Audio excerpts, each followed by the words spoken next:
Attends, tu hodl du Bitcoin? On dit pas holder comme garder ou retenir? T'as racheté une correction mais t'es tombé dans un bull trap? T'es en short. Salut tout le monde et bienvenue dans cette nouvelle vidéo, je suis Captain et aujourd'hui je vais te faire une petite vidéo lexique crypto jingle.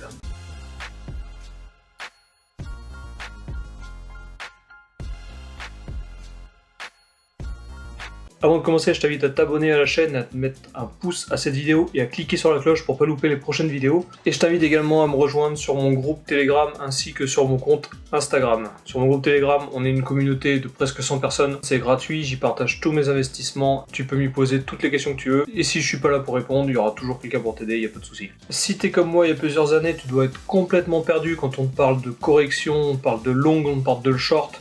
On parle de holder des crypto-monnaies, on parle de tokens, de coins, de portfolio, de hot, cold wallet.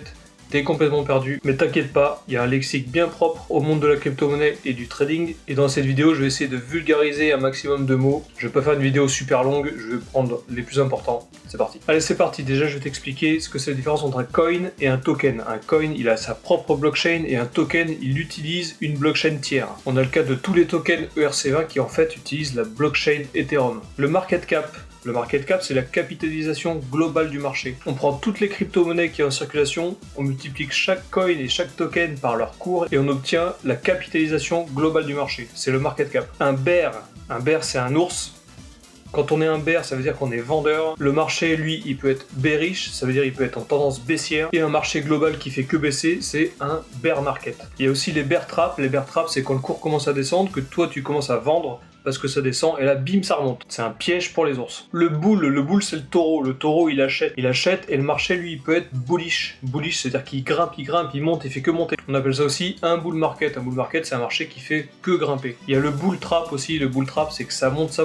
Toi, t'achètes parce que tu penses que tu vas louper le train, et bim, ça descend. C'est un piège pour les bulls. C'est un piège pour les taureaux. On reste dans le trading et dans les cours. On va parler du long et du short. Le long, c'est le nom d'un trade que tu places pour acheter une crypto-monnaie. C'est un long. Un short, c'est le contraire, c'est que tu paries, tu fais un trade à la baisse. C'est-à-dire qu'il commence à baisser, tu shortes le Bitcoin, c'est-à-dire que tu paries à sa baisse. Un portfolio, c'est la globalité de toutes les crypto-monnaies que tu possèdes. Tu les possèdes dans un ou plusieurs portefeuilles, mais la totalité de toutes tes crypto-monnaies, ça s'appelle ton portfolio. Le white paper, c'est la bible d'une crypto-monnaie. Quand une crypto-monnaie sort, quand un projet émerge dans le monde des crypto-monnaies, il a un white paper, un livre blanc.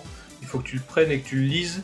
C'est la description complète du projet. Il y a même certains projets qui ont des white papers audio, donc tu peux même juste les écouter, tu mets play et t'as même pas besoin de le lire, ça rentre dans ta tête. Holder, les hold ou holder. Les hold, c'est les crypto-monnaies qu'on garde. Avoir des holds, c'est avoir du bitcoin qu'on ne touche pas. On le met dans un coin, on attend que ça monte. C'est du très très très long terme. On peut dire aussi hodl. Hodl, ça vient d'une faute de frappe sur un forum bitcoin il y a très longtemps. Sûrement un mec qui était tellement excité de voir la hausse du bitcoin qu'il a voulu écrire très très vite. Il a écrit hodl au lieu d'écrire hold et du coup c'est resté. Maintenant on hodl du bitcoin, on hold et on hodl.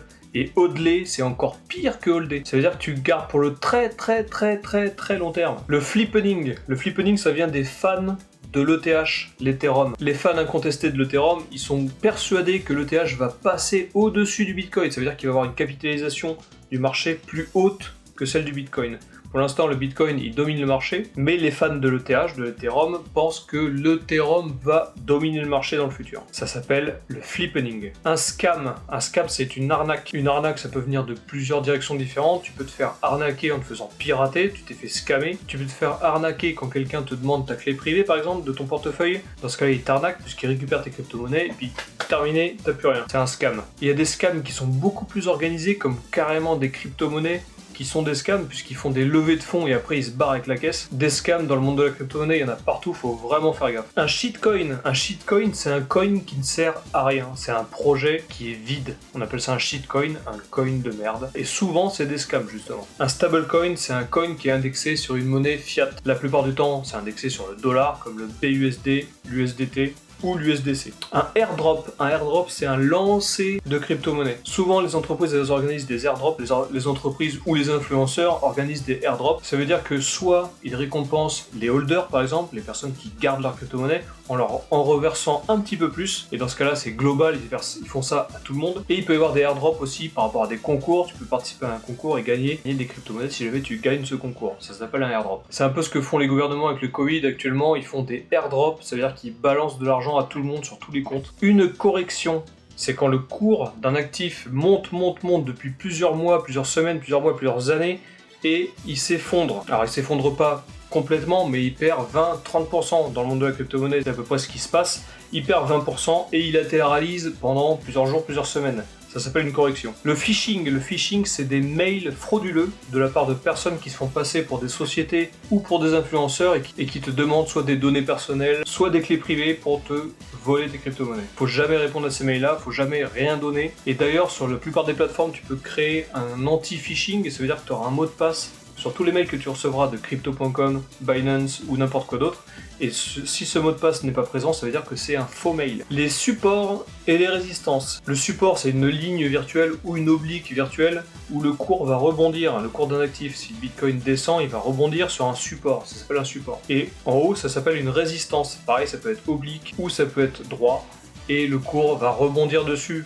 Repartir à la baisse. Les fiat, c'est des monnaies classiques, l'euro, le dollar, la livre sterling, le yen, tout ça, ça s'appelle des fiat. La DeFi, c'est la Decentralized Finance, c'est la finance décentralisée. Ça veut dire que tu peux faire des échanges avec n'importe qui dans le monde sans avoir un exchange, une centralisation. Il n'y a pas de banque, il n'y a personne qui gère la liquidité, c'est uniquement les utilisateurs qui font des échanges entre eux. C'est la finance décentralisée. Le day trading, c'est un trade qui ne passe pas une journée, c'est un trade qu'on ouvre le matin, qu'on clôt quelques secondes, minutes, heures plus tard, mais jamais plus tard que le soir. C'est le day trading. Un dump et un pump. Le dump, c'est un cours qui chute, et le pump, c'est un cours qui grimpe. Voilà, j'espère que ce lexique t'a plu et que tu vois un petit peu plus clair si jamais t'es débutant et qu'il y a plein de mots que tu comprends pas. Il y en a tellement d'autres, mais ça fera une vidéo trop longue, donc je pense que je les garderai pour plus tard. N'hésite pas à mettre un pouce à la vidéo, moi ça m'aide à être référencé, et puis toi, si jamais t'aimes bien le contenu, ça supporte la chaîne. C'est gratuit en plus, t'as rien à faire, t'as juste à cliquer sur le pouce. Je te retrouve plus tard pour une autre vidéo crypto. En description, je te mets mes liens d'affiliation vers Binance, Crypto.com, Swissborg. Je te rappelle que Swissborg, si tu t'inscris, que tu fais un dépôt de 50 €, t'auras un coupon à gratter qui te donnera